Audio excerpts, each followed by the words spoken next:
Welcome to the show, Craig Steven Kenoly. You are a musician, bassist, and vocalist with a ton of experience within the music industry, along with your brothers Ron and Mark Kenoly.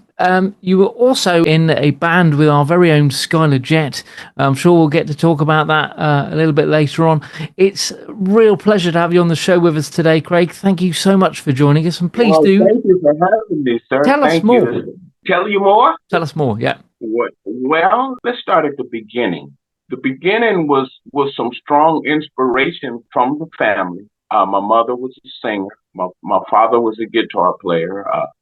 Joshua Kenoly, mother Edith Kenoly was a singer, incredible singer in the church. She never really got to live the dream like myself and Skyler and the other brothers, but she lived her dream through us. Incredible soprano, would rock the church every time she sang. And at an early age, my brother Ron was a recording artist for many of the major labels. He basically had record deals with every label that was major at the time. And he was also a background vocalist for many of the artists that were big at the time. The Fifth Dimension, he opened up for Ike and Tina Turner, stuff like that. Yeah. But anyway, he was a big inspiration. About the age of 7, he would send albums and 45s to the house, to the family. And we'd be mesmerized because of the fact that our brother was a major recording artist, and we'd get to sit around a record player and listen to his music like everybody else. You know, you throw on some James Brown and Aretha Franklin, then you throw on some Ron Kenoly. And you know, that was special to us. Growing up in Oakland, coming up on, as you know, just growing up in the neighborhoods, man, coming up on music like Marvin Home and the Uptights, man. Oh, boy. We had our own version of James Brown and the famous Flames right here in the neighborhood. And it was a lot of inspiration that was flying the family stone as we were coming up as children. There was Graham Central Station as we were coming up as teenagers, and Santana, and it was just a strong musical influence here in growing up in the Bay Area. Just heavy, the Doobie Brothers and all the heavy rock that came out. Journey. Out of the Bay Area. Man, it was great growing up here. Water, all of them. You know what I mean? No, it's a mecca for talent. You know, absolutely. And we grew up, well, I guess we took it for granted, but it really helped us in developing in our childhood, and it just put us on the focus to do what we do today, man, and we're still doing it. So we still do. We're 300 years old, but we're still doing it. Absolutely. Tom? Absolutely. Well, I mentioned it briefly in the bio there. Tell us what it was like being in the band. The Bucks is the band you're in with Skyler. Tell us about the group, what you got up to. Well, it started off as the Young Bucks, you know. Yeah. We were pretty young at the time. Yeah, that's right. We old Bucks now, but it started off, man. That was an amazing group. Skyler was the lead vocalist. There was Eric Daniels. You've probably done a show with Eric. Incredible musician, producer.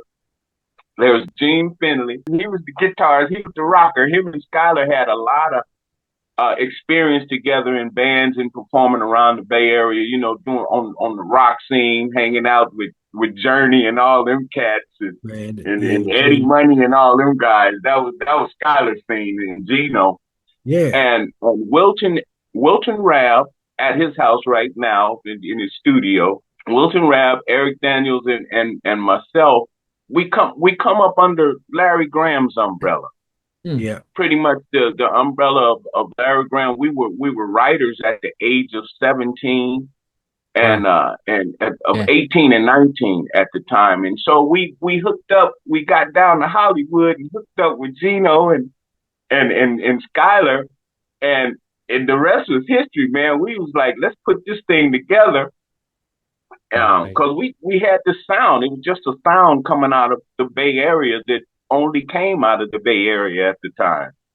we were so broke, right? So I went over to their house, man, and they was cooking. I said, "What you guys cooking?" He said, "Spaghettibles," because we ain't got no money for no meat. You remember that? Oh God, Tom, that was a hot band, though. I kid you not. We put it together when we rehearsed. It was like boot camp. Yeah. When exactly. we rehearsed, we get there at 9, 10 in the morning, wouldn't leave till 1 and 2 in the morning. Wow. And we just drilled. We drilled, man. Yeah.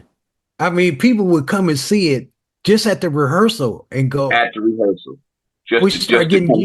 They came there and gave us gigs from there because they saw us a rehearsal, man.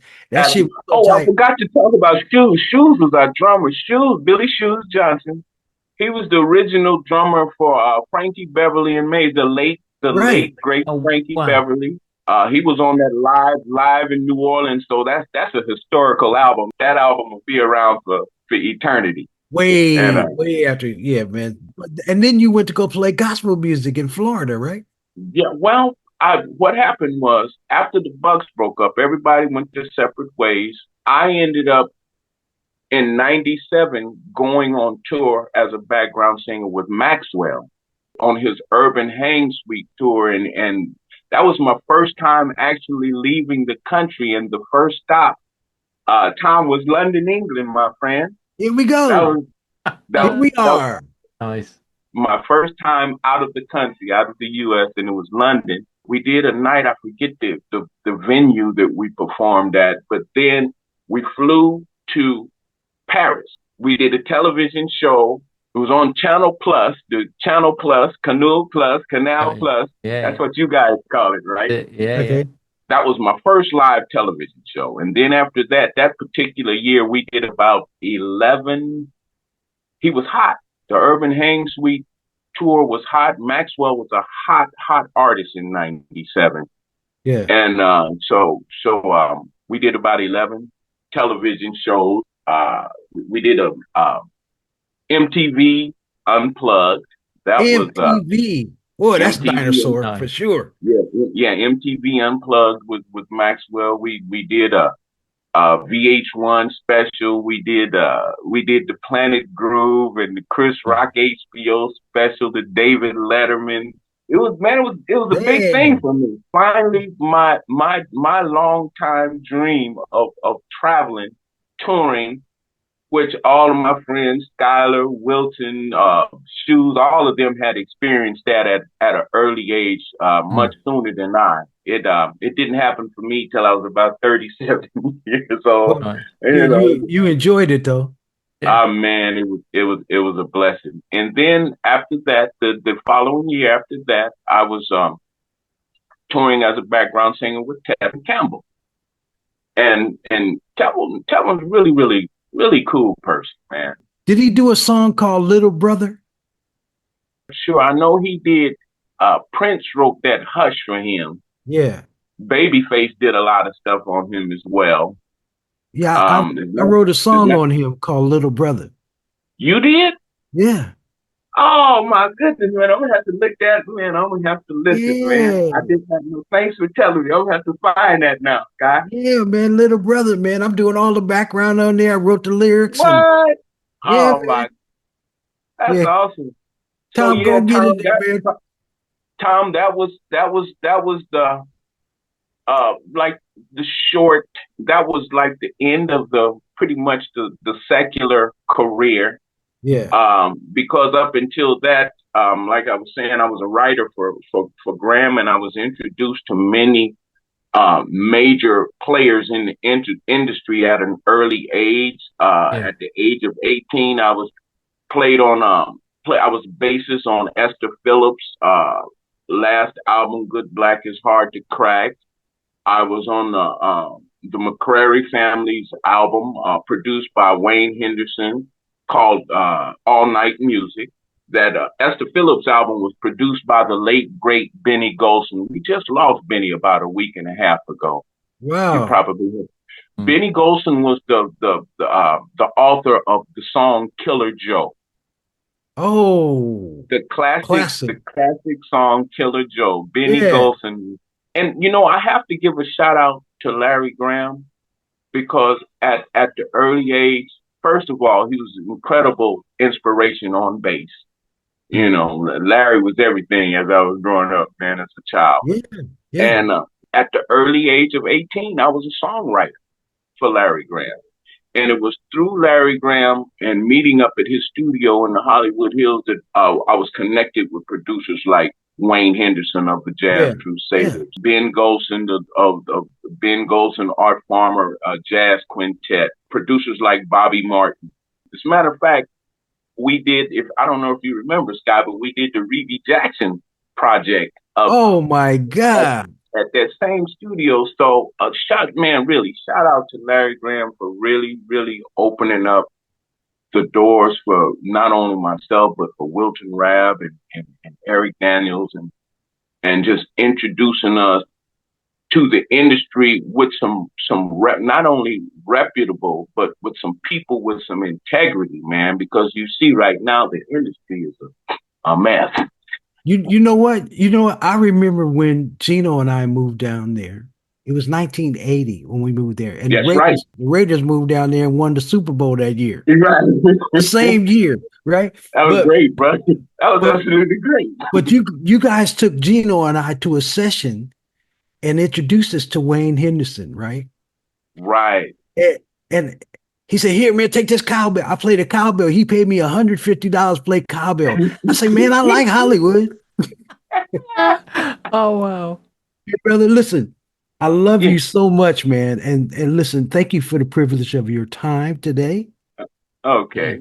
Thanks, Craig, so much. Man, I was just getting warmed up, man. I know. Well, that's all right. We're going to have you back. Can I have you back? That's all good. Yeah. Hey, Tom, man, it's an absolute pleasure. That's a pleasure meeting you, Craig. Yeah. Absolute pleasure. I hope the to get the opportunity to meet you. I've been to London many times. Now I know who to look for when I get over there. And there's so much talent over here. Oh man, I every time I come over there, I love it, man. Every I've been over there many times. You know, I've had the opportunity to visit about 61 nations. Yeah. And London and the UK, many places of the UK. I've been Scotland, I've been to Ireland, I've been to Northern Ireland, been to Wales. Wow. I was living in Scotland for 5 years, and then I moved over here, and it was too cold in Scotland, right? And when I get over here, I asked this guy, I say, "So what's the weather like going to be over here?" He goes, "Man, it's either raining or it's getting ready to rain." The truth. That is the truth, buddies. Oh goodness, that's awesome, man. I wish we had more time, man, because I got so much to share. Maybe we gonna have you back, man. We gonna have you back. We gotta have the stories. That's what this whole thing is about. It's beautiful, man. Absolutely, man. Namaste, brother. Namaste. Namaste, care, man. Tom, it's a pleasure, bro. Pleasure meeting you. Yeah, it's great to have you on the show. All right, man. Take care, guys. Save the world. If we all get together, music can save the world. Yeah. Music can save the world. Music can save the world. If we all come together, music can save the world. There's an urgency facing our humanity. Thank you so much for watching. To stay up to date, please click subscribe and hit the bell. You can also join our group on Facebook and find us on LinkedIn and Instagram.